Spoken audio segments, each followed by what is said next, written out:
আসসালামু আলাইকুম। আজকে আমরা এনজাইম প্রভাবিত বিক্রিয়ার পিএইচ এর প্রভাব বর্ণনা করার চেষ্টা করব। দেখো, এই প্রশ্নটা আমাদের কাছে কি জানতে চেয়েছে? প্রশ্নটা আমাদের কাছে জানতে চেয়েছে যে কোনো একটা রাসায়নিক বিক্রিয়া, সেটা যে কোনো রাসায়নিক বিক্রিয়া হতে পারে, যখন এনজাইম যদি প্রভাবক হিসাবে কাজ করে। আমরা জানি যে বিভিন্ন এনজাইম প্রভাবক হিসাবে কাজ করে। এনজাইমের কাজই হচ্ছে প্রভাবক হিসাবে কাজ করা। তখন সেই বিক্রিয়া হারের উপর পিএইচ এর অম্লত্ব বা ক্ষারত্ব পরিবর্তনের প্রভাব কীরূপ হয়, সেটাই আমাদের এই ক্লাসে জানতে চাওয়া হয়েছে। এখন যদি তোমাদের প্রশ্ন এরকম হয় যে এনজাইম বলতে কি বুঝো বা এনজাইম কাকে বলে, আমাদের কোশ্চেন এটা হইতেই পারে, তাই না? যে এনজাইম বলতে আমরা কি বুঝি, এনজাইম জিনিসটা কি। এখানে আছে এনজাইম প্রভাবিত বিক্রিয়ার কৌশল, এনজাইম প্রভাবিত বিক্রিয়ার পিএইচ তো আমরা জানি যে হাইড্রোজেন আয়নের ঋণাত্মক লগারিদমকে আমরা পিএইচ বলে থাকি। কিন্তু এনজাইম আমাদের কাছে অনেক অজানা জিনিস লাগছে। তাহলে এনজাইম হচ্ছে কোন একটা জীবদেহের বা জীবকোষের বিভিন্ন ধরনের প্রোটিন বা এইটাকে আমরা জৈব অনুঘটকও বলে চিহ্নিত করতে পারি। তাহলে এনজাইম কি? এনজাইম হলো বিশেষ ধরনের প্রোটিন বা জৈব অনুঘটক, যা আমাদের জীবদেহের অভ্যন্তরে সংঘটিত বিভিন্ন ধরনের রাসায়নিক বিক্রিয়ার গতিকে বহু গুণ বাড়িয়ে দেয় এবং নিচে অপরিবর্তিত থাকে। আমাদের ওই যে প্রভাবকের কাজ কি ছিল? প্রভাবক নিজে নিজে বিক্রিয়া করে না, কিন্তু বিক্রিয়া সংঘটিত করে এবং বিক্রিয়া শেষে সে যে অবস্থানে প্রথমে ছিল সে শেষেও সেই অবস্থানেই থাকবে। এনজাইমও ঠিক এমনটাই। এনজাইম কি করে? আমাদের জীবদেহের পরিবর্তন সংঘটিত করে বা অনুঘটক হিসাবে কাজ করে এবং আমাদের জীবদেহের যে বিক্রিয়াগুলো আছে সেই বিক্রিয়ার গতিকে কখনো বাড়ায় বা কখনো কমায় এবং নিজে কাজ শেষে অপরিবর্তিত অবস্থা থাকে। এখন আমাদের এই যে এনজাইম প্রভাবিত বিক্রিয়ার কৌশল জানতে চাওয়া হয়েছে, তাই না? এখানে আমাদের কি কি চাচ্ছে বা কি কি বলছে সেটা আমরা একটু জানার চেষ্টা করি। দেখো, এইটুকু না, আমরা একটু ব্যাখ্যা করার চেষ্টা করব যে এটা আমরা কেমনে কি করতে পারি।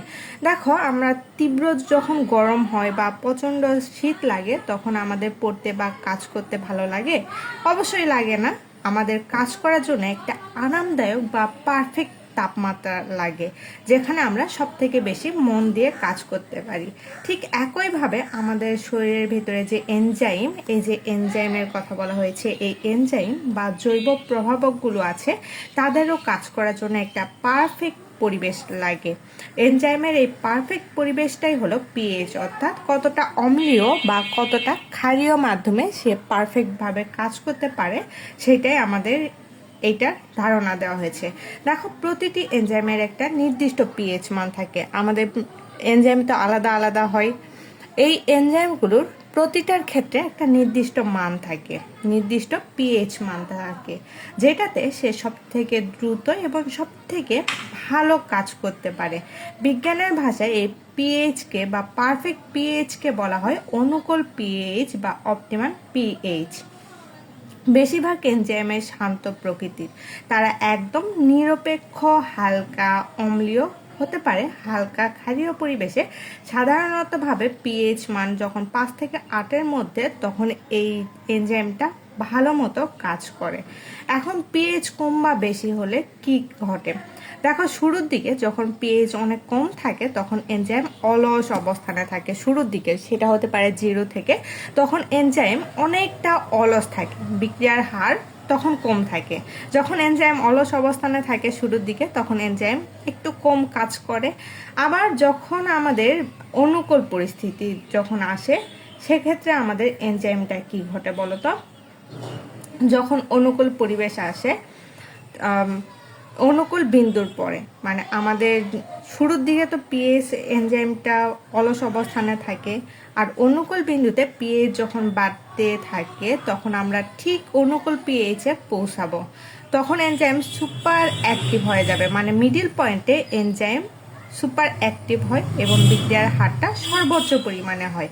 এখন অনুকূল বিন্দুর পরে মানে মিডিল পয়েন্টে যে বিন্দুটা আসবে তার পরের স্টেপে কি ঘটে, অনুকূল বিন্দুর চেয়ে যদি পিএইচ আরও বাড়িয়ে দেওয়া হয়, মানে যে পরিমাণ দরকার ছিল তার থেকে যখন বাড়িয়ে দেওয়া হবে তখন এনজাইমের কার্যক্ষমতা আবার ধপাস করে কমতে শুরু করবে।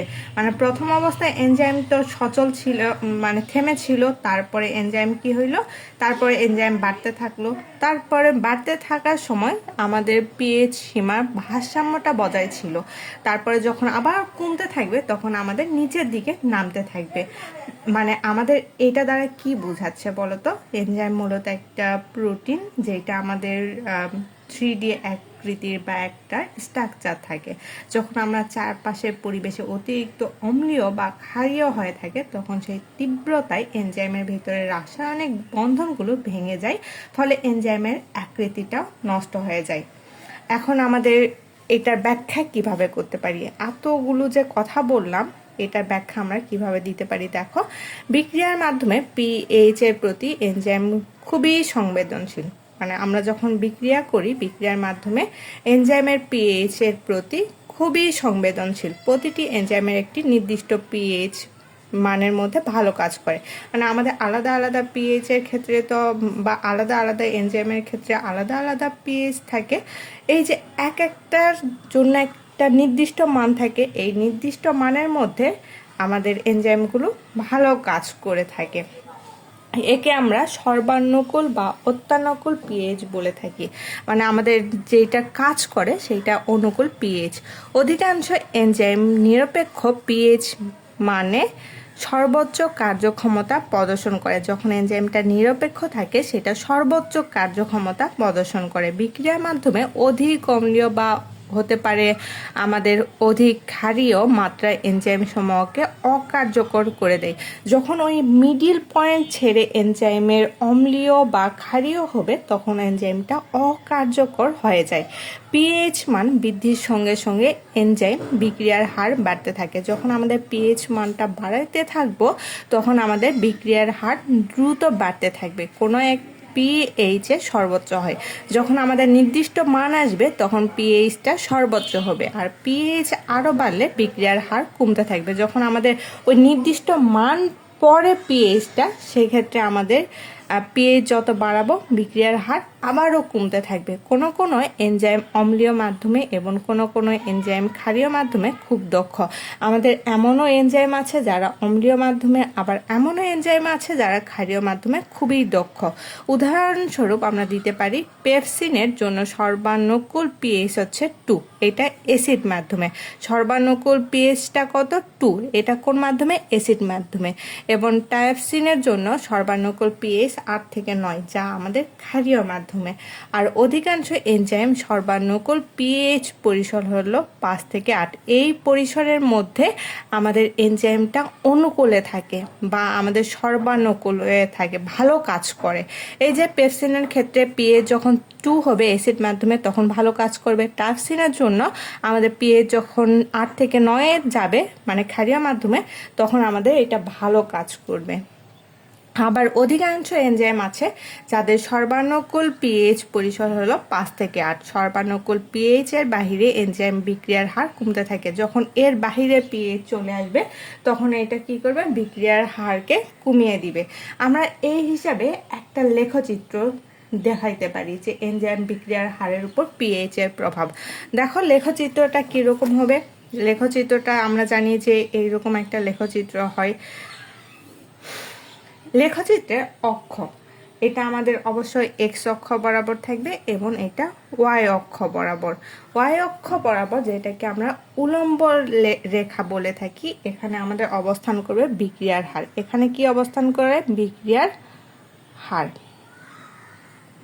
তারপরে আমাদের বিক্রিয়ার হার নির্দেশ করছে এক্স অক্ষ বরাবর। উপরের দিকে যাওয়ার অর্থ হলো বিক্রিয়ার গতি বা বেগ বাড়ছে। যতটা উপরের দিকে যাবে বিক্রিয়া, যতটা উপরের দিকে ধাবিত হচ্ছে ততটা আমরা বুঝতে পারবো যে বিক্রিয়ার বেগ বা বিক্রিয়ার গতি বাড়ছে। এখন আসি এক্স অক্ষ বরাবর। এটাকে আমরা বলি আনুভূমিক রেখা।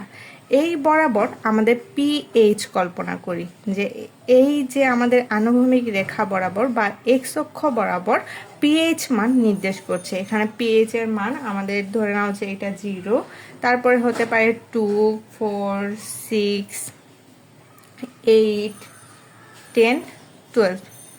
এই যে পিএইচ রেখাটা, এটা 0 থেকে 12 পর্যন্ত দেখানো হয়েছে। এটার বামের দিকে যত আমরা বাম দিকে যাব তত অম্লীয় এবং ডানের দিকে ক্ষারীয়, মানে এক্স অক্ষ বরাবর যখন আমরা বামে যাচ্ছি তখন অম্লীয় পাচ্ছি, যত ডানের দিকে যাচ্ছি তত আমরা ক্ষারীয় অবস্থান পাচ্ছি। এখন গ্রাফের একদম সর্বোচ্চ চূড়াটি আমরা খেয়াল করব, মানে গ্রাফের এইটা ধরে নাও অত্যানুকূল, বা আমরা যেটা কে বললাম সর্বানুকূল, মানে এই অবস্থানে পিএইচ সীমা সব থেকে ভালো থাকে, মানে এনজাইম বিক্রিয়ার হার আমাদের সর্বোচ্চ থাকে, এই অবস্থানে বিক্রিয়ার হারটা সর্বোচ্চ থাকে। এখন এইটা মিডিল পয়েন্ট, এখানে একদম সর্বোচ্চ চূড়া, এটি বরাবর যখন আমরা নিচে নামবো, মানে এইটার নিচে ধরে নাও যে 0 অবধি আসতে পারি, এইটার নিচে যখন আমরা নামবো পিএইচ এর মান, তখন আমরা নিচে নামলে পিএইচ এর মানটা আমরা পাবো,